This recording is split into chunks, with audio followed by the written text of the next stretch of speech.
Welcome back to the Rundown. It's still billed as Dubai Expo 2020, but while it's been delayed a year due to coronavirus, the global exposition and trade fair is set to open this October 1st. Over 190 nations are participating in the event during its 6-month run. And of course, taking part thanks to the Abraham Accords will be Israel too. And we'll be previewing the Expo on I-24 News. To begin, I was joined earlier by Samuel Shea, President of Gulf Technology Systems and the Chairman of the Israel-UAE Business Forum. We discussed the impact Expo 2020 may have on Israel's economic ties to the Gulf and beyond. Samuel Shea, thank you for joining us on I-24 News. It's my pleasure. Well, before we talk about the Expo itself, which is certainly exciting, maybe talk a little about the company that you're president of, Gulf Technology Systems, and your own experience doing business there in the UAE in the Gulf. My pleasure. Gulf Technology System actually is a company that engage on project development and integration. The idea is really to allocate and put together different Israeli technologies and implement them on a specific project with the GCC. At the moment, it's really with the Emirates and Bahrain. Hopefully, in the future, it will be Saudi Arabia, Qatar, Oman, and Kuwait. The basic idea is really whatever requirements the government or individual have, we bring them a full turnkey project, not a specific technology. The determination of, say, bringing technology sometimes can be wrong, because eventually if we bring agriculture, inside agriculture you can have 50 different technologies specific for this project. So the idea is really to focus on Israeli technology, on a project, bring that over there, implement it, do the project, and also work together with local businesses. Right. Now let's talk about the Expo itself in its fundamental capacity as a sort of trade fair. That's how these expos develop. And the opportunity it's going to present for businesses to get a kind of exposure, not just even in the limited way that you might get in one-on-one meetings, but really we're expecting the crowds, and we'll talk about it in a little bit, if you know all the conditions are right, the huge crowds that we're expecting there. Absolutely. The Expo is it's a great opportunity for Israeli businesses, Israeli companies, Israeli technologies. The idea of the Expo is really, it's the face of new trade and new commerce in the Emirates, in Dubai.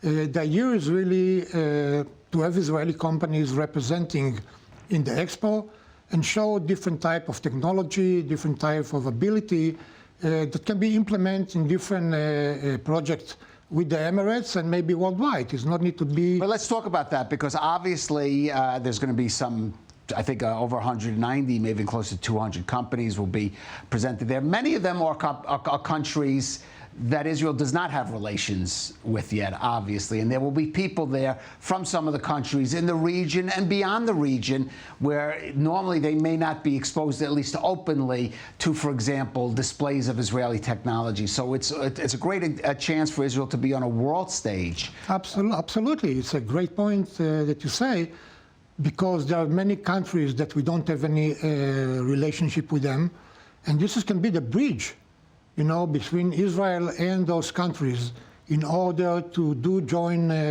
work together on different issues, technology and project. Eventually, countries that don't have any relationship come over there and they see and meet Israeli companies.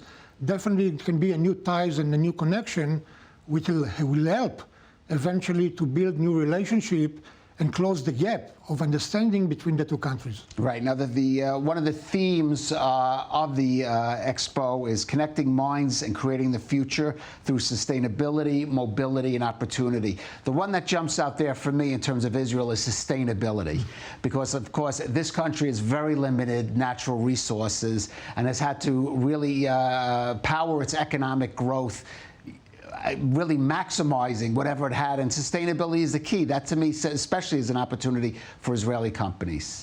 Yes, but you know, in this situation, the key is really knowledge. And with knowledge, you actually can expand in all different type of topics.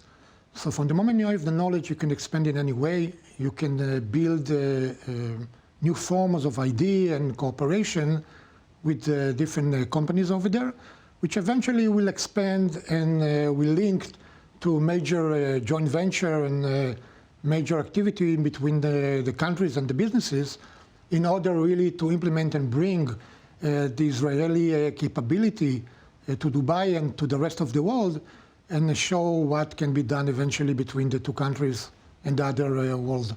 Right. I mean, what I've seen of the expo looks hugely exciting, the Israeli pavilion, and I'm sure in later segments we'll be going into more detail about the pavilion itself that's being done there. There were some concerns I have to ask you. Obviously, it's still called the Expo 2020. They've kept the trademark name. It had to be delayed a year because of the coronavirus. It really looked like we were coming out of it, and it was rescheduled for October. Now we're seeing this resurgence in Israel and some other places in recent years. How much concern is there in the community that this could impact on the expo? Well, I would like first to address the first issue. The Israeli pavilion over there, it's very important. I think it's really a one-time opportunity really to bring the Israeli technology and industry to Dubai. I really hope that the new government will put the attention and emphasize the capability of really support the companies that's showing over there. I think the Minister of Economic and the Minister of Trade eventually will put a lot of effort and resources to support the Israeli pavilion over there, because this is really our face to the world. This is a major opportunity for us, and we really need to put our effort in all the extent. It certainly was a focus during Foreign Minister Lapid's visit there. I mean, he did go to the site of the... It was one from the point. Actually, he was there because there was a major disconnection between the two governments for more than 6 months, so eventually it was supposed to start. Right. But now, eventually, Israel needs to put a major effort to do it right this time. In regard to the situation with the Expo, what is going to do or what's going to happen, nobody knows. Right. Actually, the Expo will be again on October. We all hope so, you know, right. But things are very liquid. Can be changed next week, can be changed in a month. We can go to quarantine again, or everything will be changed. Nobody can tell. Right. We only hope, but nobody can really tell. Right. Now, maybe a final word, just more in general, post-Abraham Accords. None of this would have been possible without the Abraham Accords. Talk about the atmosphere in a general way that you've seen between, you mentioned, because I would imagine because of the difficulties in stabilizing a government here in Israel, there might have, things may have slowed down a bit after the initial burst of enthusiasm. But look now a little towards the future for the collaboration between Israel and the United Arab Emirates in business, trade, and of course, the Expo is also about culture as much and on the social level. Absolutely. As we know, the Abraham Accord, the peace agreement, is based on economic and business and trade between the countries. And this is something that will really need to be developed and expanded in the future. Israel has now a new government, and this is what is important. It's not a question of individual personal connection. They need to face with the Israeli government. We have a government now, and eventually things will start to move, and move fast, because we know that the Emiratis like to move and work very fast on those issues.